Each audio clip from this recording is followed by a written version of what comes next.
Good morning, ladies and gentlemen. Welcome to the workshop on Introduction to Design Research. It is a privilege for us that this morning we have a very special expert on design research. He is Dr. Maarten Dolk from Utrecht University, the Netherlands. Before we start, he has a special request that could you please move forward so that it will be convenient for us to communicate later. Please, we beg your pardon. Please move forward.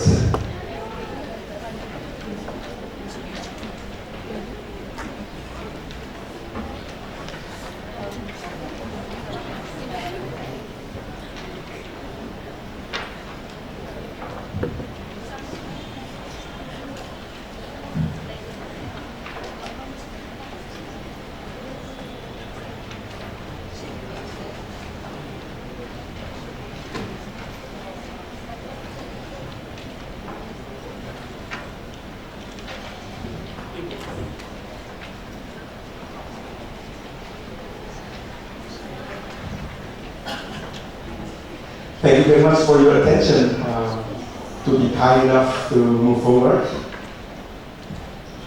I will just read a brief expertise of Dr. Maarten Dolk. Dr. Maarten Dolk is a professor in the Fundamental Institute for Science and Mathematics Education, Utrecht University, the Netherlands. His research interests are social sciences, mathematics education, physics, and astronomy.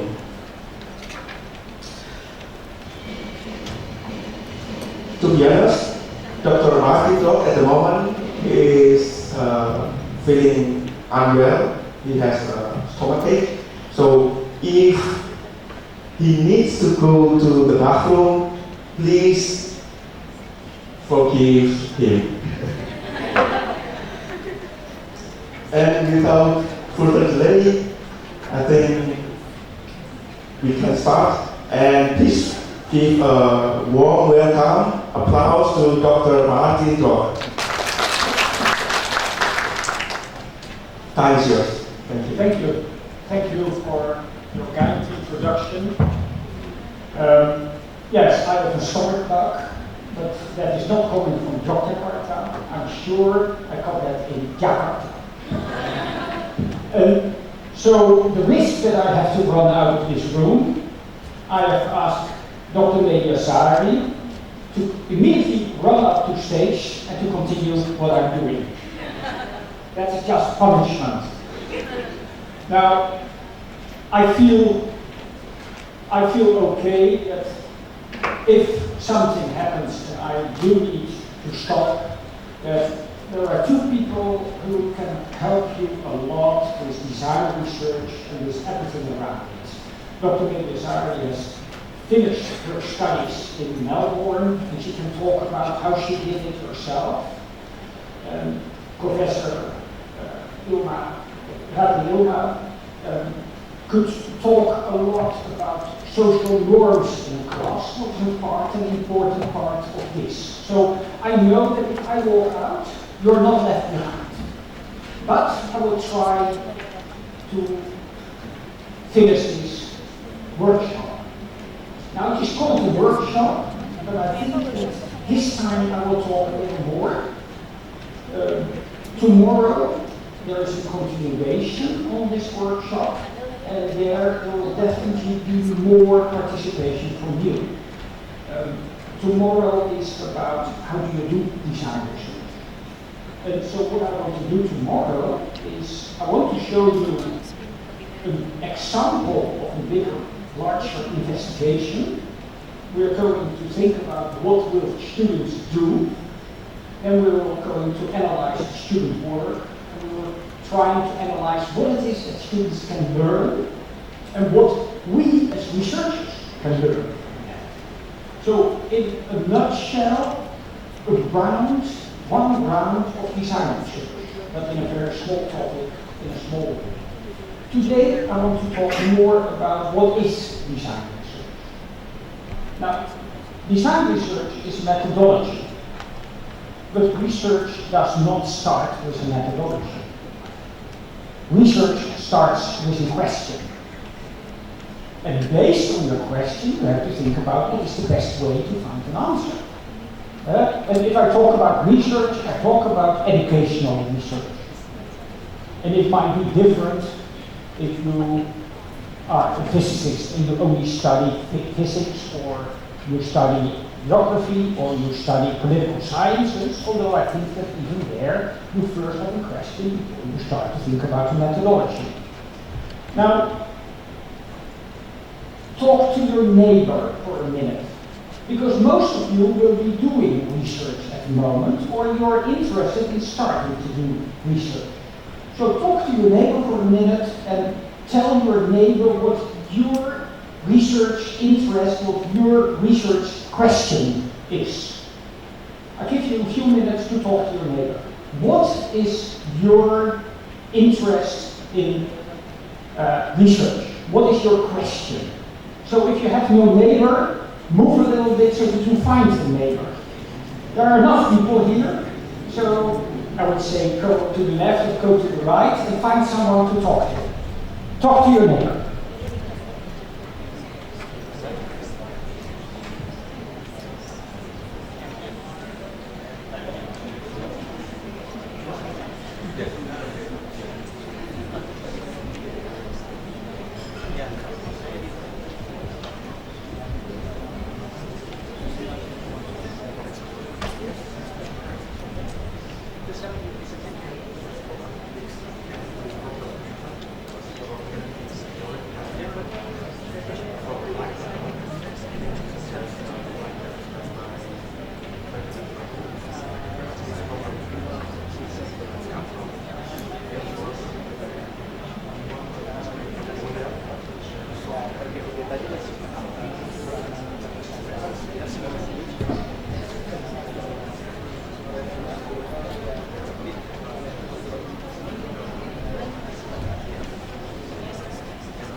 So, I said a few minutes, maybe it's too short. We can come back to that. Research starts with a question. Now, what kind of questions could there be? And so I just made a list of a few of the possible questions, and there are way more questions. Now, one of the questions has nothing to do with mathematics, but in education and in parenting, it's a very important question. Are video games dangerous for the development of students? Is the use of IT in schools dangerous for children? What is very interesting is that a lot of the people who work in Silicon Valley, people who work with computer companies, don't want IT in schools where their children are. People who don't work in IT often say IT is very good. So what is happening here? We really don't know. And so it is research that's needed. And there is a lot of adaptive programs for mathematics. Most are not good, in my opinion. Some are good. And are those helpful? Are they replacing the teacher? What is happening here? To understand that, that could be research. The answer to this question is yes or no. It's a yes or no question. Or it is a maybe question. Are students in schools in Lombok performing better than students in schools in Jakarta? Of course, I don't ask Yogyakarta. Yogyakarta students outperform everyone. I know that. But this is also a question that leads to a yes or a no answer. You do comparative research, you give students a test, and in the end you can say, yes, they are better. The end is that you don't know why. Is it because in Jakarta they have more money? Or is it because students in Lombok are more attentive? Is it that parents are pressuring students more in Lombok? What is the reason that they are better? We don't know. We only know from the comparison that they are better. So a question is not only a question, it is also a potential answer. Now let's go through the list quicker. Are students in secondary education prepared for a maths major at the universities? I'm sure that my neighbor finds that an important question. Most mathematics educators at universities say, no, they are not. I was better. In reality, when we look back, probably the students now are better prepared than we were. The only thing is that our memory is hindering us. But once again, this is a yes or a no question. Well, does the new textbook cover the important topics in mathematics? Does it cover the curriculum given by Dicty? Does it cover what we find important in society?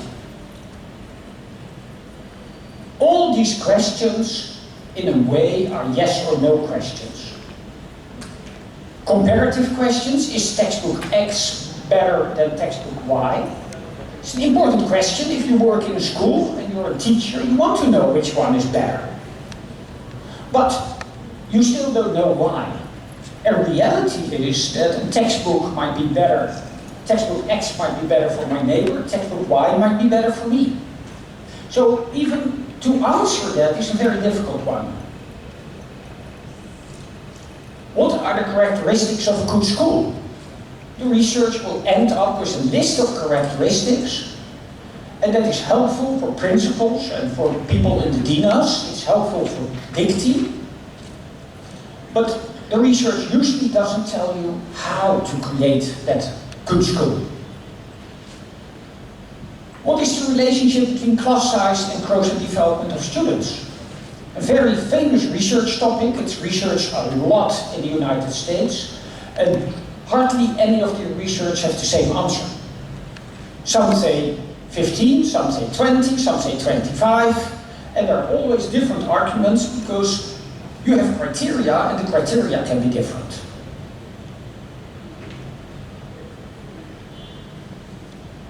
So there are all kinds of questions, and none of these questions will lead to design research. Now, what are the questions that will lead to design research? How can we introduce negative numbers in primary schools?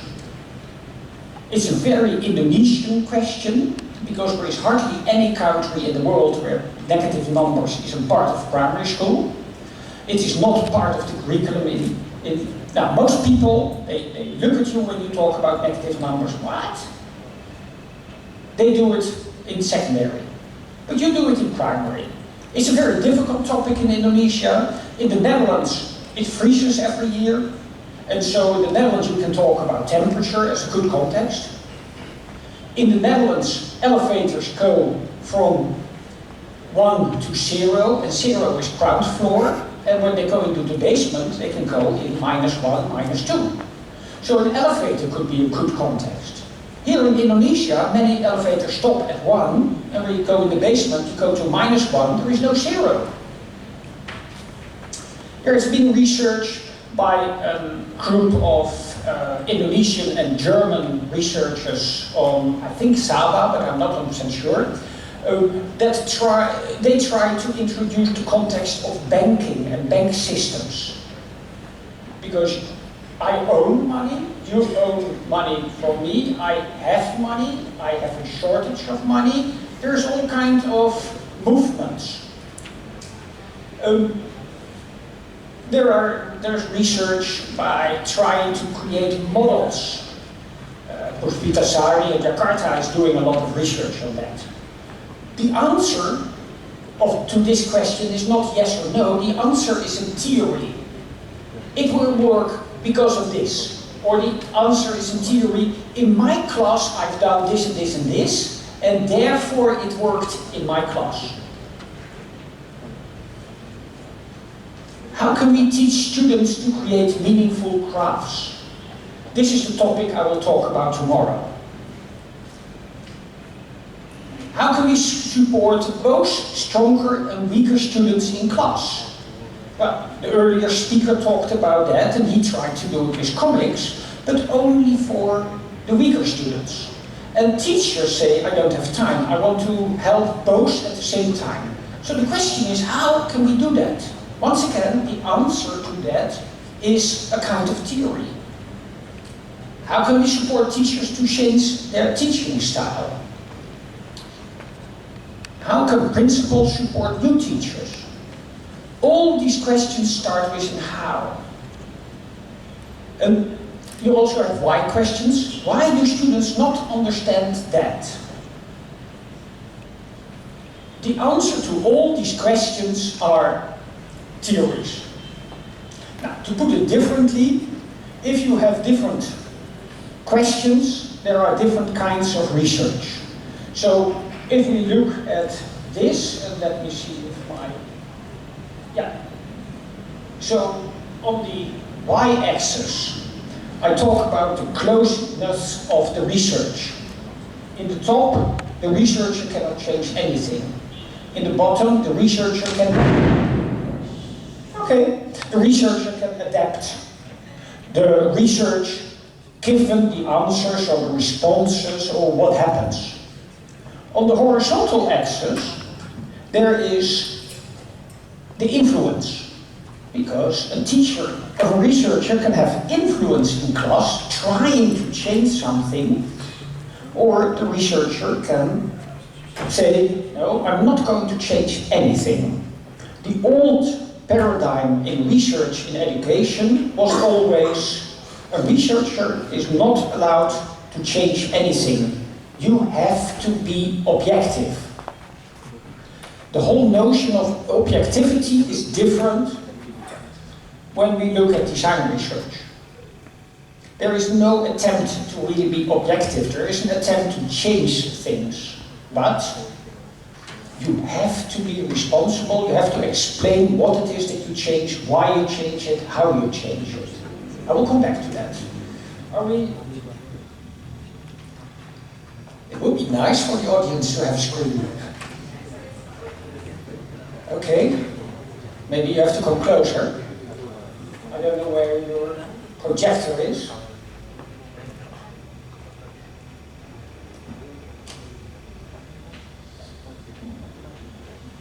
So, in a way, in this scheme, there are 4 kinds of research. No influence, very close research. There is influence, but still closed research. And so there are 4 quadrants. And the traditional research is in one, and I will show that in a minute. And the design research is in another. So, we're going there. Give it a second. I will take a sip of my tea.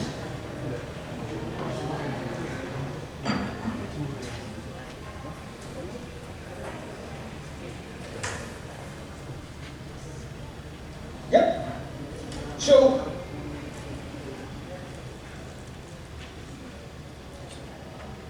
if you look at systematic observations, it's an important research methodology. It helps to understand what happens in classrooms. Well, it helps to see what happens in classrooms.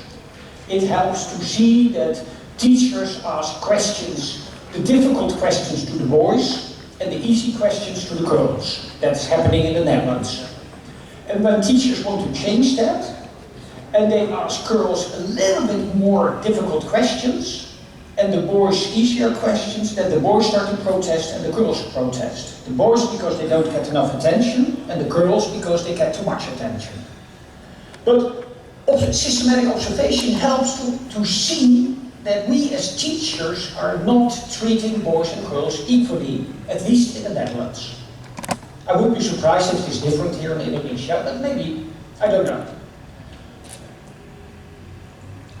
Now, if you go to experiments, there in an experiment you try to change something. So you do a comparative experiment. You have a set, you have a curriculum A, and you have a curriculum B, and curriculum B is changed. You have done something. And now you're going to compare where your students do better. So you have influence, you created a new curriculum, but it is completely closed. The whole systematic, the whole methodology is closed. As a researcher, you cannot go beyond what is given, because otherwise your reviewers will not accept your article. And let's be honest, publishing is important for most researchers. If you look at the other, you get things like interviews, open observations, case studies, where you look much more at what's really happening. You change your emphasis of observation given what's happening in the class, but you have no influence because you only observe. And now, in that last quadrant, we have things like action research, design experiments, design-based research, stimulated recall interview. And here we have much more openness and we have much more influence. Now, that is also depending on that question that you ask. So there is a lot of difference between the methodology based on your question. And that is why, in most cases, when university supervisors are supervising a master's student or a PhD student, one of the first questions is, what is your question? And most students say, I don't know. But in reality, you cannot continue if you don't have a clear-cut question.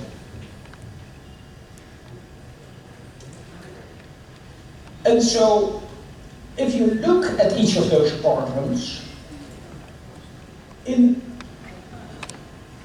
this quadrant here, we are mainly measuring.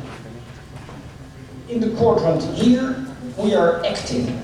We're asking questions. So our role as researcher is different. So let's look at design research. I'm not going to talk about all the other research methodologies, but as a researcher, you should be aware that there are many, and you should be aware when you use which one. Why do we do design research? Now, my colleague Kuno Gravenmeijer said at one moment, if you want to change something, you have to understand it. And if you want to understand something, you have to change it. And it is that dialectic relation between understanding and changing that leads to design research. Because what we want with design research is answer those how or why questions. We want to build a theory. And the idea about building the theory is that you are constantly changing things so that you better know how it works. It also means that if you do design research, it can go wrong in a classroom. A lot of design research is not successful. I often say to my students, if the first round is very successful, there is nothing for you to write about. You better hope that there are a lot of problems. Because then there is something you have to understand, and therefore there is something you have to write about. My students are never happy if I say that.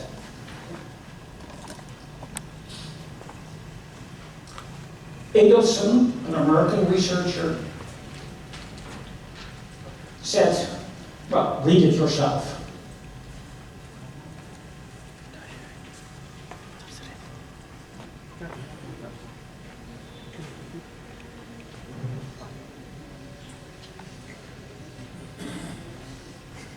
in a way, he tries to answer that question, but if I do design research, can I not do an interview?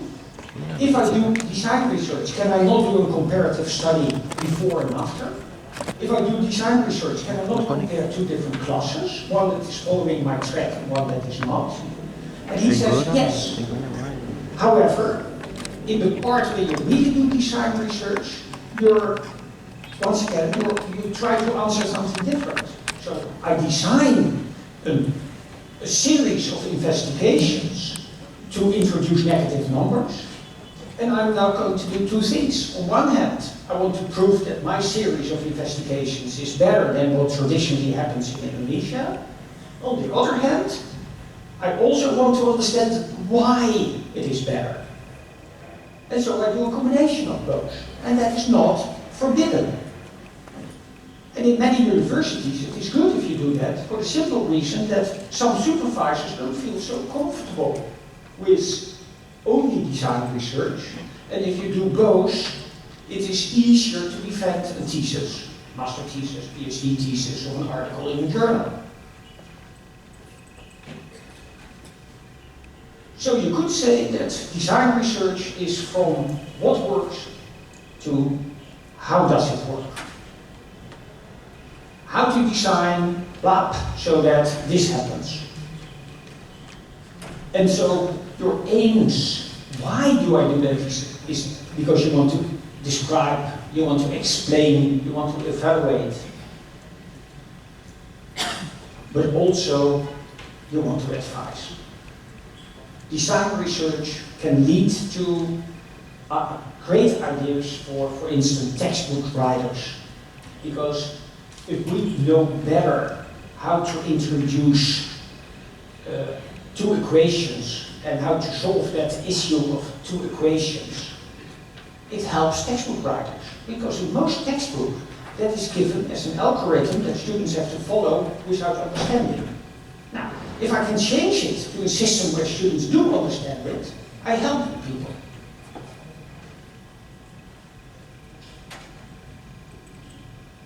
It provides useful results. It involves researchers in the improvement of education.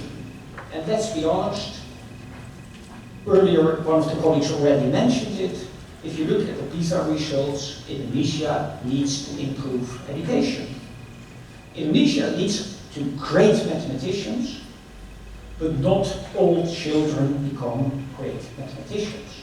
And you would like to create an educational system where all children have the chance to do that. So I'm not saying that Indonesia is not leading and teaching people to become a good mathematician, but maybe there are not enough. Another reason, if you look at the requirements for people in the future, the requirement is not anymore people who can calculate. The requirement is for people who can ask serious, good questions, who can develop theories, who can develop models. Because the calculations can be done by all kinds of computer programs. But you need to understand the computer program, you need to know when to use what in the computer program, you need to know how to build a new program. And so, compared to when I was in school, the children now should get different education. Reality in the Netherlands is that that education hasn't changed enough.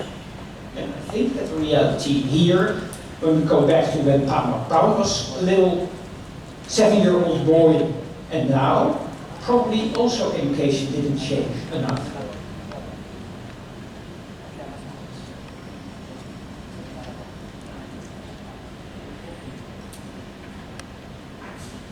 Design research to me is not only for researchers. It's something that you can do with teachers, and it will help teachers immensely. So in service programs, I have done a lot of design research with teachers. Very small design research. And I will show you a few examples of that. Because we all know the larger forms of design research. And so why do you do design research as a teacher? You want to know more about learning trajectories of your children.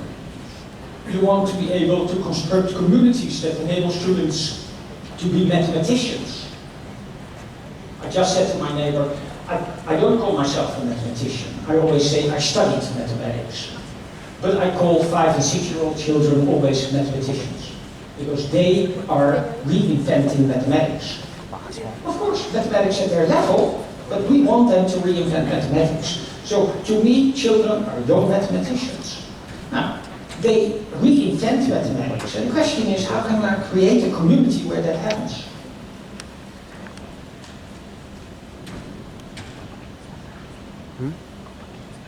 So, a simple look at design research is more or less this diagram. It comes from Kuno Gravenmeijer, and it shows the cyclic character of design research. You have a question. You want to know something. You want to know how to introduce negative numbers, so that education is better. Students understand it better. Students can manipulate it better. It's a natural extension of the number system. Well, Kuno says, where's my...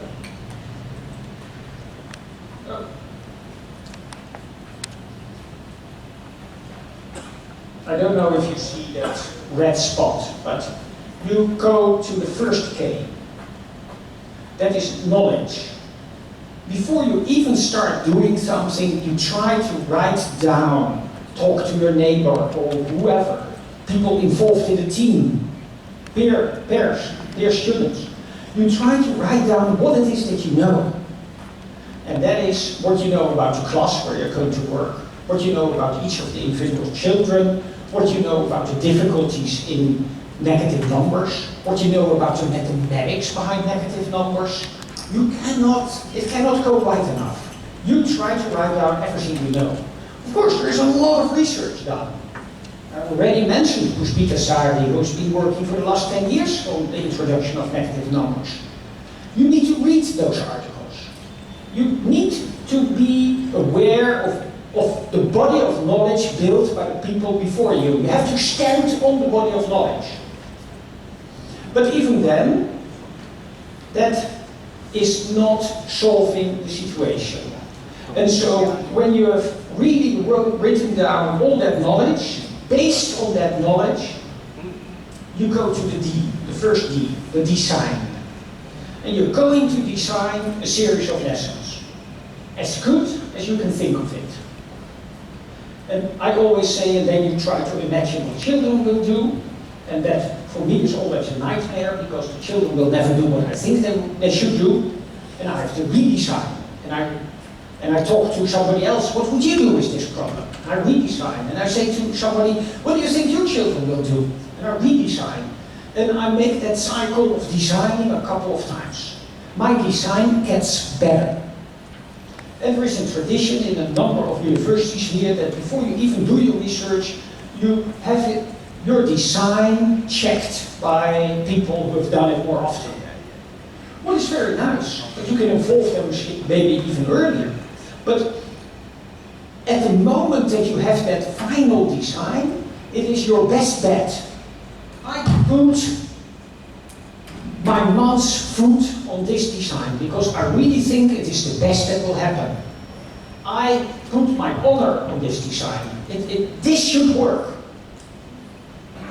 And then you write down why. You write down your expectations. You cannot design without writing down your expectations. Why? Because if you don't do it, you cannot reflect. You need to be able to have that contrast between your expectations and what is happening in class. And so you really write down. Then, at that moment, you can go into the experiment. You try it in class. Of course, that is the freedom you have. If you are teaching, you can change something because you notice that it's not going as you thought it would go. But you have written down your expectations, so now you're aware that you changed something. And you now can theorize, why did I change it? Or you see the children come up with totally different answers than you even expected. Now you can go back and you can understand that their learning trajectory, the growth and development of children, is different than you expected. And so, in the reflection, you now build a new body of knowledge. It's extended, it's larger, it's more detailed, it is richer. Probably also with a lot of new questions. And you start the cycle again. And depending on how experienced you are, you might have to do that cycle 27 times. Now, most master and PhD students don't have time for that. So at Utrecht University, we always say, you do have to do it 2 times. We want to see that you redesign based on your new knowledge, that you try it again in class, and even after that, you redesign again. And you finish with an idea, this is what I would do.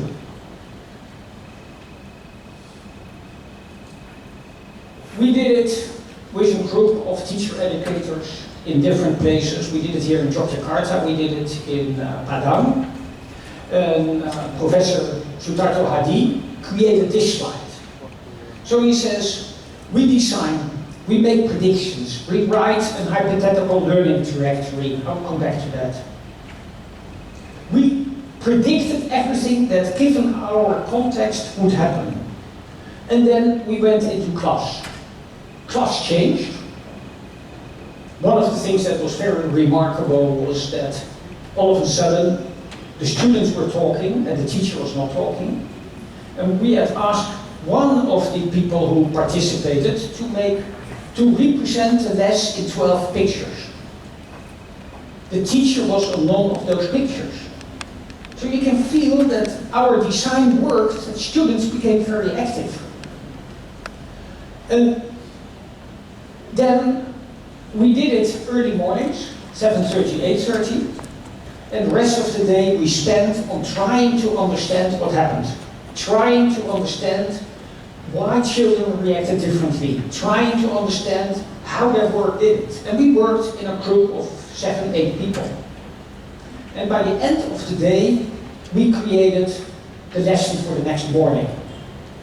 And in one of the cases I worked with Dr. Avanti Vijaya, and so at that moment, Vanti and I went to the teachers who would teach, and we helped the teachers to prepare that lesson that we had designed. And then it started over. And so here you see the cycle that we did with people for 5 days. And so here the redesigning was not so much redesigning the same lesson. Here the redesigning was designing the next problem, the next investigation. And sometimes, let's go back, sometimes here your design can be one lesson, and you do it in one class, you do the same lesson in another class, you do the same lesson in class 3. Sometimes it can be a sequence of 10 lessons, and you do it this year, and you do it next year, and you do it the year after. It depends on the possibilities that you have as a researcher.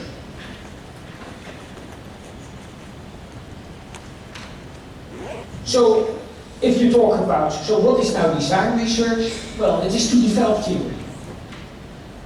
Because that is what your question was about.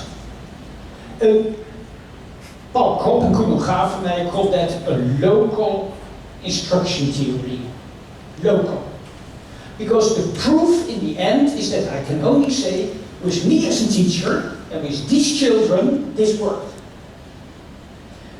And now my task is to describe it in such a way that other teachers look at it, read my report, and they say, oh, if that worked in that class, I have to do it this way with my children. So the power of your research is in how you can convince other people that your way of working worked. It is not a domain-specific theory. It's not a theory about how do I teach mathematics. It doesn't have the ambition to do that. And it is definitely not a general instructional theory. It's not saying And this will work in every school or in every country in the whole world. And there are a lot of theories, of course, that think that they can say that. No, it's a local theory. It's very small. But of course, in your report, you want to write it in a way that you can convince other people. And therefore, it is beyond that localization of your classroom. You want to convince textbook authors so that they start to use your sequence. You want to convince other teachers in the school. Maybe even you want to convince the teacher that was teaching that she or he will do it next year again. It has an intervention character. You want to change something. You are very actively changing things. It has a cyclic character, and you can make that in different cycles, but you try it many times. There is not the ambition that you can create something that will work in one time. And it has an element of retrospective analysis. So in the design phase, we try to describe our hypothesis, and based on our hypothesis, we look back and we say, hey, that didn't work. Why? And that is why you need so much time between two lessons, because you really deeply try to understand what worked and what didn't work. And that is why after doing the cycle in a class, you did a sequence of 5 lessons, or you did 1 lesson, you need a lot of time and a lot of people to think about it. Just one researcher cannot do it. You need a team. You need people who talk to you and who say, yeah, of course, why do you think that would work? Have you ever thought about this? Have you ever thought about that? It's an interesting building of theory. Don't think you can do it by yourself. At least have one partner, but preferably with a group of people.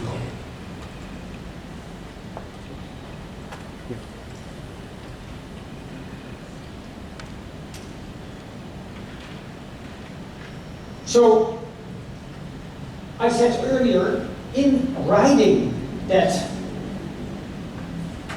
the hypothesis, we often refer to a scheme that Marty Simon created very early on, 95, where in different terminology he also tries to say how he thinks research should be done. And he called that hypothetical learning trajectory. That's where the term hypothetical learning trajectory is coming from. So, it starts again with the teacher knowledge. We in our research think it should be much wider. It's not only teacher knowledge, it's also what we know about the growth of children. It is also about social structure of the classroom. It is also about what we know of the mathematics. So I don't talk about only teacher knowledge. But then you go here on the right to the hypothetical learning trajectory.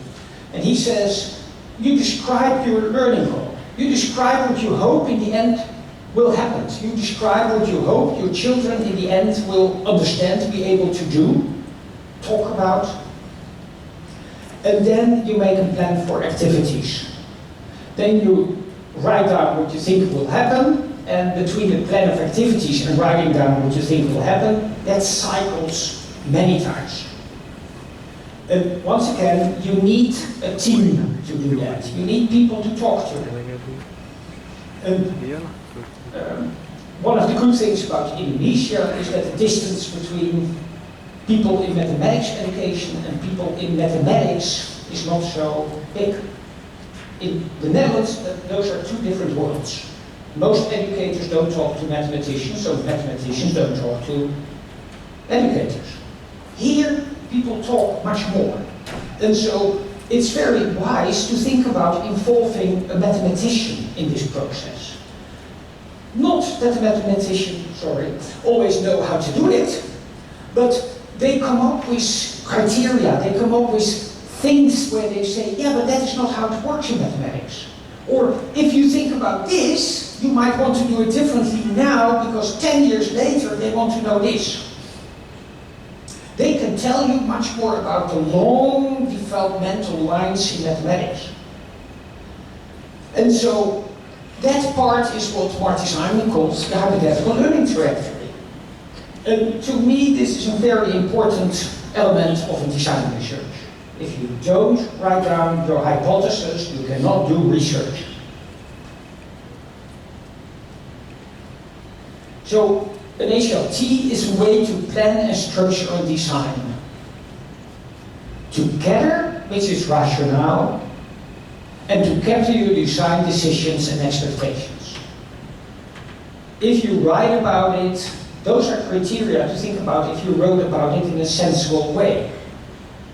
If you cannot write about your expectations, if you cannot write about your design decisions, it's not a good description. I can only tell you, design research is extremely difficult.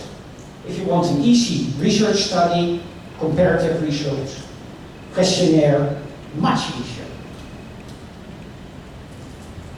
You visualize a chain of mental activities by the student, provoked by your design. And you design an instrument to plan and monitor the activities of the students. So even before you start, you already know how you are now going to look in the class what your students are doing. And there are, of course, many different ways to do that. One is that you walk along and you make pictures of the work of students in different moments in time, so that you see what the development was over time. Students don't start on the top and end in the bottom. Students go all over the page. And if you only see the end results, you hardly ever know what really the order is of their thinking.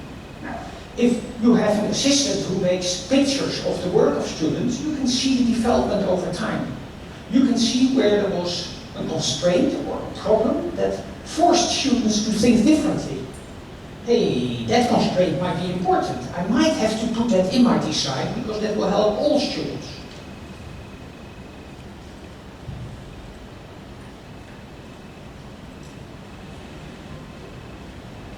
So, the fifth characteristic, Kopp added that it really works.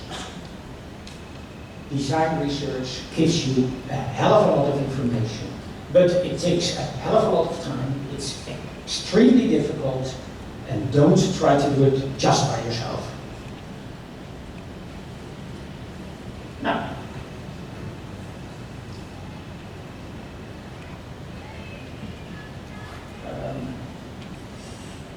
I said I will give you some examples. Now, my first example was a situation in the Netherlands where teachers had a problem and they wanted to change it. And we worked with a group of teachers to think about how can we change this. It was a very small study. So the intention was we are going to make minor changes, minor variations to a problem in a textbook. The teachers are working with the textbook, we were not happy with the textbook, but they felt happy with the textbook. But they had problems, and so we started with small variations so that the teacher can do it by himself. Sometimes a one-liner before they give the problem. Sometimes different. Now, one of the problems that the teacher came up with was this one. In the Dutch textbook, the authors had given this row of problems. Do you know what students do? They solve each problem individually. They don't look at relationships. And because it is division, they use long division algorithms. And in the end, there was no discussion about the distributive property. But that is what the teachers had hoped. The teachers would have hoped that the children would say something like, yeah, but it's all the same problem. Because it's 400 divided by 4, and I know that, and it's 28 divided by 4, and I know that. No, the children did a long division, and that is it. And looking at the relationship between the problems did not happen. And so the teachers started to discuss how can we create a situation where looking at the problems before you start working happens. Because that is not what students do. What students do is they look at the first problem, they give an answer, look at the second problem, give an answer, and forget the first problem. And they just go either from left to right or from top to bottom through those rows. They don't think. They are computers. Now, Conrad said, all over the world, we ask questions and we have computers to answer the questions. Only in school, we have textbooks who ask the questions, so we have children who answer the questions. And maybe we have to change that a little bit. So, how do we get children that they start paying attention to the relationship with those problems? And so the teachers started with this. What problem in the box in the middle would connect to the problems on the left and the right? Why? What do you notice about the series of problems on the left and about the series of problems on the right? Now solve all the problems. In the first attempt, they said, can you give an helper problem? And the stronger students were insulted. A helper problem? I don't need a helper problem. I can solve them all. And so even that word helper problem was not really helpful. But this, well, the effect of this is that you can see that most students write 400 divided by 4. Because all the problems are related to that. And so now we have the students talking about that. And in their solution, they started to talk more about, okay, 400 divided by 4 and 28 divided by 4. And in the end, the teacher could talk about, is that always true? Can you do that always? How does that work? A small study. The idea, if students first look at relationships, it's easier for me as a teacher to have them talk about why that relationship exists. Second problem. In the textbook, grade 5, so those kids are 11 years old, this kind of problems, 2 times 3 times 5 times 8, 4 times 2 times 9 times 5, etc. You can dream what the children will do. 2 times 3 is 6. 6 times 5 is 30. 30 times 8 is 240. If you have number sense, you see immediately 2 times 5. If you have number sense, you know 2 times 5 is 10. So it's, and 3 times 8 is 24, so it is 24 tenths, that's 240. You don't really have to do any calculation. But if you have no number sense, you don't look at order. The teacher manual suggested this. Discuss these problems, and the teacher said that is not helping. The children are not looking at the problems. What can we do so that it works better? And one of the things that the teacher started to use is the laziness of students. Students are lazy, and laziness is a reason to mathematize situations. So what they started to do is they said, what if we change the problem to 2 times 89 times 5? Or maybe 2 times 5,389 times 5. 2 times 5,389 is a nasty problem, and students love to avoid that.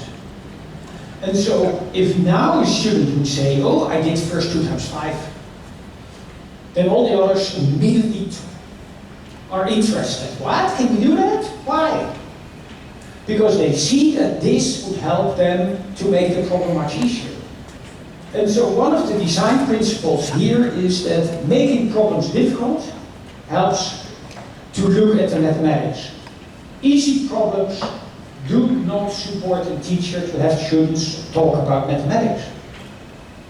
And so this became a small theory that teachers started to use more in their classes.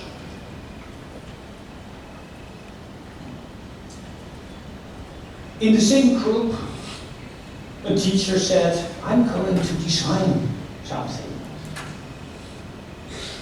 And he came up with an, let's say, silly story. It was winter, the Netherlands people skate, and so he had a story about a small girl. We are talking about 6-year-old children. A small girl is practicing skating, and her younger sister is watching that.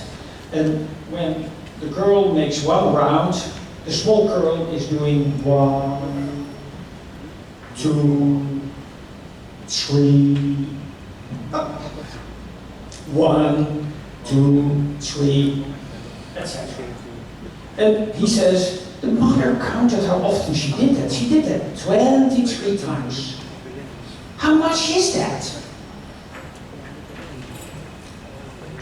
He showed the problem to his colleagues, and his colleagues all said, you're crazy, 6-year-olds cannot do that. Well, here are 2 of the kids talking about their work. Here you see their work. One group of children tried to add on all the trees, and then they put 23, 23, 23 underneath each other. So in a way, they're already talking about cumulative property of multiplication. 3 23s is the same as 23 trees. And because of the numbers, adding up 3 23s is still doable for 6 years old. If it would have been 24 or 27, it must have been too difficult. The other group of children made rounds. 3, 6, 9, blah, blah, blah, 30. The next row, the numbers, immediately 60. And then 63, 66, 69. They somehow were able to regroup 10 trees as being 30. Regrouping is something very important much later in class. And so these young children are deciding important mathematics at their age. Teachers were discussing that, and after a long discussion, one of the teachers said, you know, I like this problem, but it would have been better if we could have used the number 5. 5 and 10 are such an important element of our number system. Can we not change the problem to a problem with 5s? Now, they changed that. And they came up, once again, with a silly story. The textbook author making drawings used 5 pencils a day. And every morning, that was her routine, she would walk with her dog, she'd go to the store and buys 5 pencils. And one day, the lady of the shop says, just so that you know, tomorrow is the last day, then I will go on holiday. 18 days. And so the question is, how many pens does she need to buy tomorrow? Children worked, and I don't know if you can read it in the back. Here in the bottom, where 91 is, a kid counted everything. And you can expect that if you count everything, you make a mistake somewhere. Also, counting is the lowest solution form you can imagine. But in the middle are kids that says 10 and underneath 2, 20, 4, 30, 6, 40, 8. In a way, a ratio table. Well, ratio tables is not for 6-year-old kids, much later. There are children who do repeated addition of 5s. And there are children who try to add up all the 5s and first come to 150 and then come to 90 and make mistakes. It's interesting because now all of a sudden there's a lot to discuss. These children have something to talk about. Can we understand what that boy or girl did with 10 to 24, etc.? Let's listen to that girl and let's listen to what she did. Teachers were very happy, excited. It's a great problem. It works. And after celebrating for a long time, one of the teachers said, yeah, you know, what I find so amazing is none of the children use a number line. And I know that number lines are very important when the kids are getting older. Can we not change it so that there's a number line? And they changed to a coincidental situation, a school that is 100 years old and they want to celebrate. And in front of the school are trees, and between the trees are precisely 5 tiles. And there was a whole line of trees.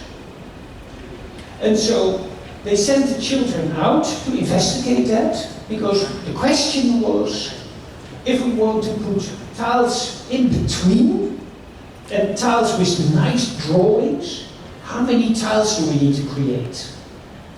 The kids went out, counted, oh, it's 5, and here's 5, and there's 5. And they came back into school, and now we see this work. All of a sudden, they start to think about number lines. And the teachers now said, okay, now we have the number line, but we don't have that ratio table anymore.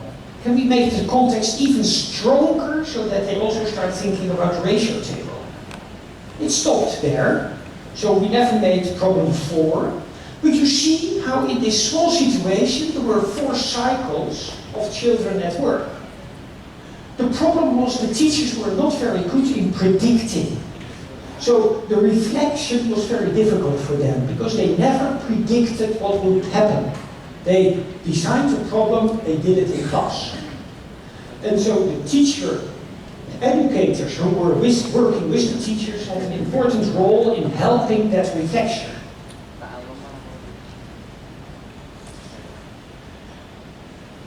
Now, a much bigger investigation was done by Paul Kopp, Gunnar Gavenmeijer, Kay McLean, and a couple of other researchers, early 2000. They realized that children often make a mistake. 83 minus 5 is 79. Do you know why they make that mistake? They count.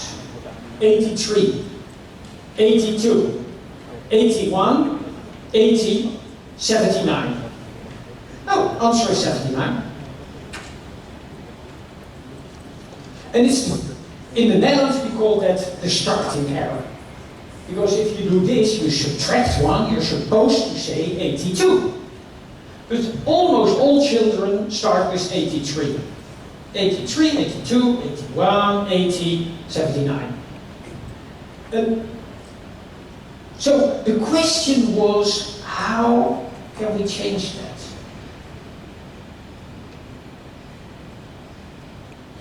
What to do so that students don't even start making this mistake? In their description of what they know, they talked about the number line, and Hatano, Japanese researcher, had written much earlier, I think in the 70s, about number lines and how important that is. And Dharma, a Belgian neuroscientist, had talked about the fact that many people see numbers in a line, not a straight line, but a curved line. There are people who see numbers as colors, but a majority of people, according to Dharma, see it in a number line. And so they realized that the number line should be a very important model. They also realized that counting was a problem. And they said, if this is 79, it is the distance that is 79. it's not 79 objects or whatever, because if I count objects, I'm counting blocks. They really have to think in distance. And so they started to design context in a measuring context.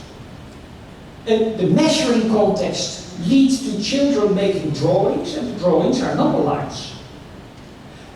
So it's always about, if you have a piece of wood of 83 and you remove 5 centimeters, what is the length of that piece of wood that is left?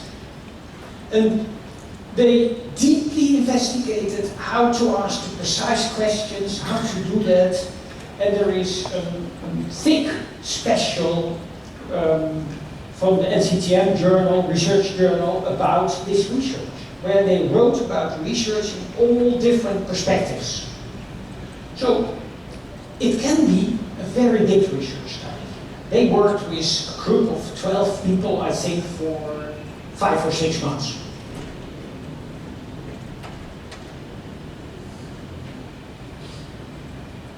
This is Hans Freudenthal. He wrote a lot about research, design research. He wrote a lot about mathematics. He was, in his time, a famous mathematician. And he wrote, design research means experiencing the cyclic process of development and research. So consciously and reporting it so candidly that it justifies itself. And that this experience can be transmitted to others, to become like their own experience. Now, this is what I said earlier. You write about your experience in your classroom in a way that it will help others. I want to show you, oh, I go too far. Yep. Oh, you're 2 minutes too late. I already got the sign. But I now follow you. There are people who have done design research. And we had a large group of students coming to the Netherlands in that combined master's program between Sriwijaya University, UNISA, and Utrecht University of Freudenthal Institute. Those students were forced by us to do design research. So that is wrong, because we never said, what's your question? We said, whatever, you have to come up with a question that allows you to do design research. Of course, that is not how it should be done. But they created a lot of nice contexts.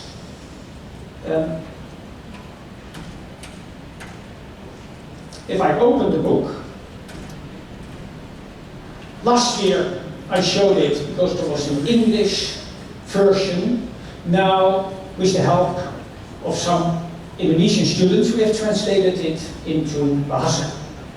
They don't write in this book about the research, but if you go to the same website and you go to the M.L.A.M, then you can find all their theses where they write about their research. And there are something like 70 theses there. But what they do, and let's go a little further, here Chichi designed a problem around symmetry and batik. A very localized problem that works well in Indonesia. And so she gives some examples where you can have children discuss what they see. It is a lesson that a teacher who says, I want to try something like this, could read and could try. Cynthia created a problem about volume and how to build up volume from smaller elements to larger elements. Aan, here in Yogyakarta, created a program where he built houses and put them on a plan, and then he shows pictures like this, and then the question is, where will the photographer be standing? Where do you have to be to make that picture? Of course, you can have children walk around, then it is more a trial and error issue. You can also have the plan here and ask children to do it. And so M.L.A.M wrote his thesis, his design research about how to create this problem. The book is full by heat. Works here in PTAP created a problem about surface area, perimeter, and so this book is full of small investigations. It's free to use. You can show it to teachers. You can use it as a starting point for your research. If you still have to do research, you can also go to the thesis and read some of the theses that the students have been writing. Don't copy it, because your supervisor will know that. But it will help you to maybe to convince teachers to do something like this. So, yeah, but he doesn't say that. So this gives you examples. Feel free to use the booklet, but if you give it to people, give the whole PDF, not just one page. Like I said, today I was talking more. Tomorrow it's really a workshop where we together are going to work to do a small cycle in design research. Thank you.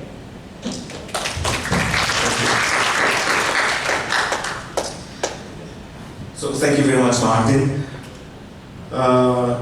Can I invite some questions? I think one or two questions, if you do have one or two questions, please. And I will be around, so feel free to talk to me, ask me questions. And there are many people who here, Indonesian people, who have done design research and can also answer the questions. No question? So, okay. Ibu Retno. Ibu Retno Mulyani, please. So I think one question is enough. Yeah. And we'll go for lunch after this. Yes. Yes, that's okay. Thank you, moderator. I'm so sorry if I ask this very simple question. Actually, I'm waiting for others to ask questions.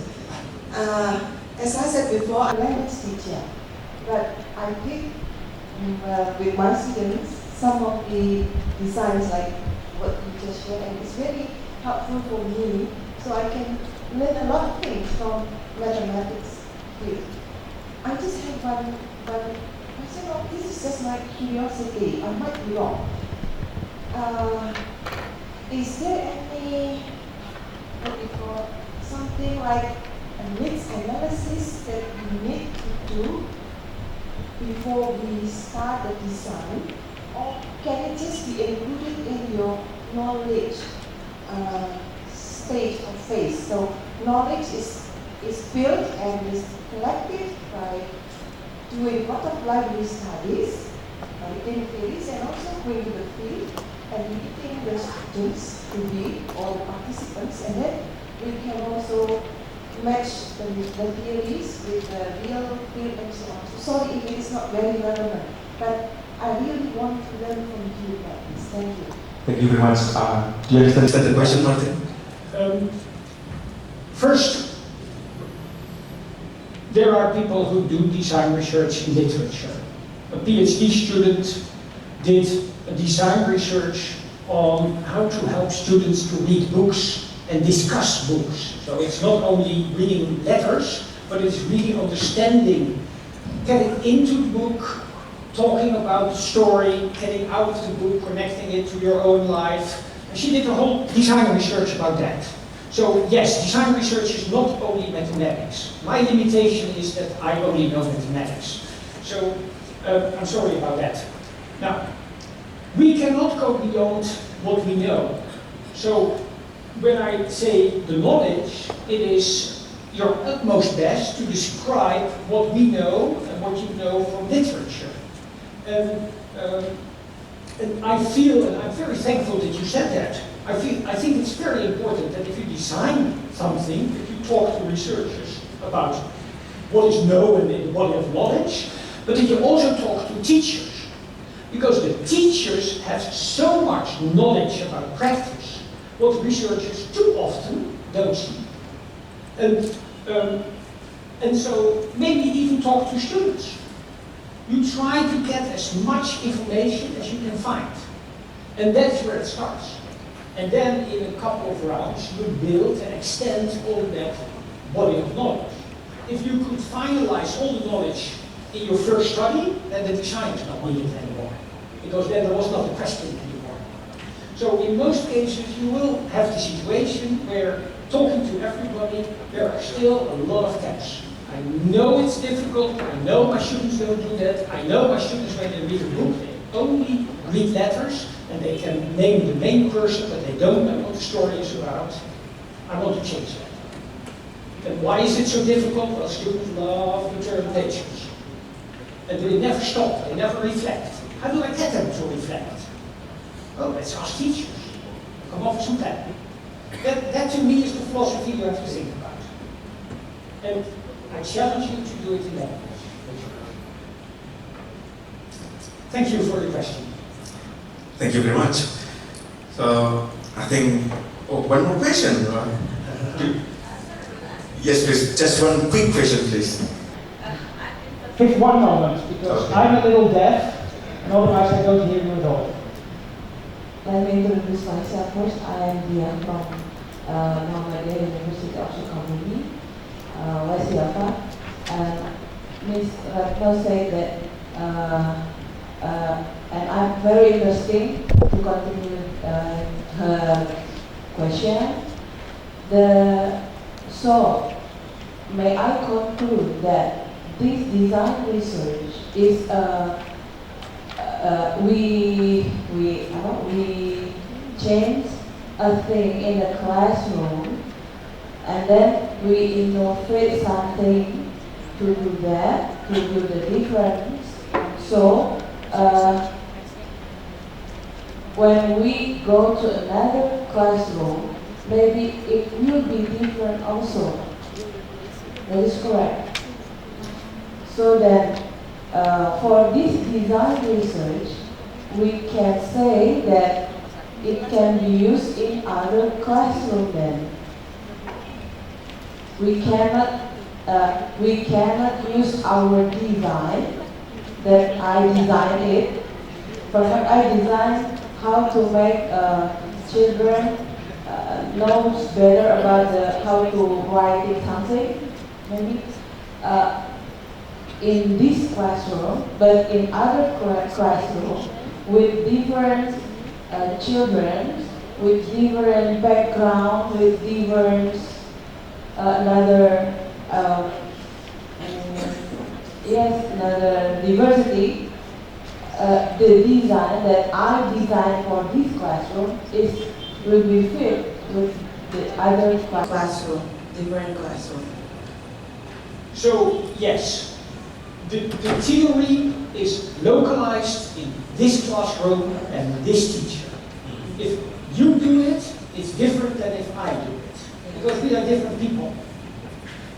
The challenge for the researcher is to write it in a way that when you have done the research and I read it, that I can immediately say, oh, but then I have to do it this way. And to accomplish that, you don't only write about what happened, you write about why it happened. Because the explanation of, she asked this question and therefore this and this happened, and students started to protest and this happened, and then this discussion happened, because it was all related to this main topic and this question. Now, then all of a sudden I start to understand, okay, then I need to do it, and I have my personal approach. And so the value of the research in a way is not going beyond your classroom.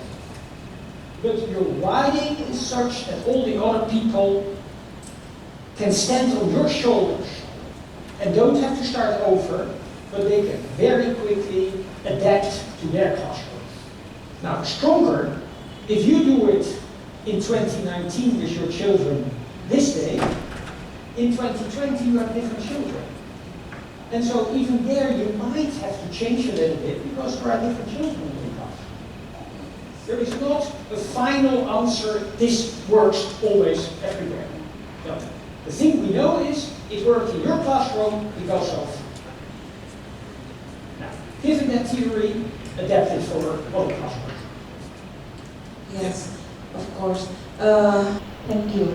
And then another question then.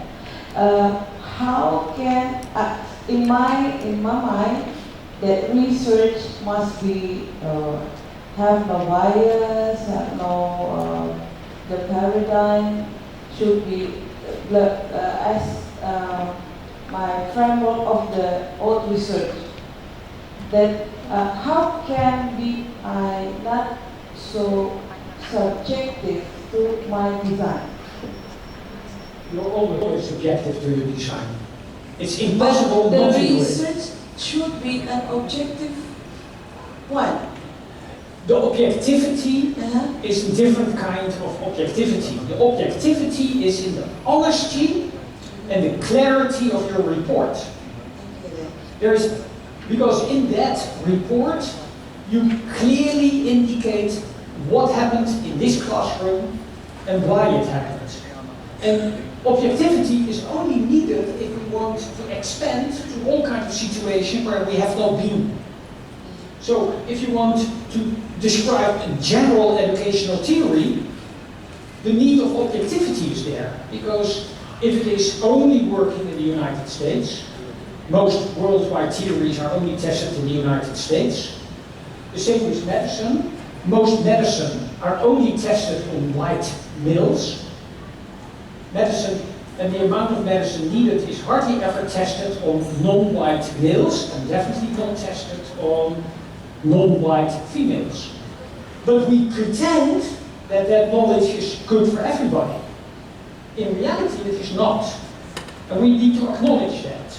And that is what we do in design research. We acknowledge that the knowledge we have is located only in this classroom with this. But my theory is so powerful that other people can adjust to their classroom.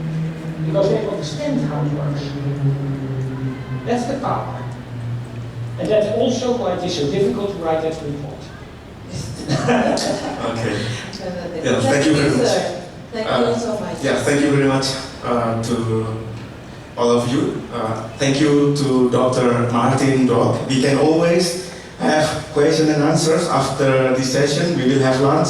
So if you are still interested in some questions, please deliver your questions during the lunch and approach Dr. Maarten Dolk.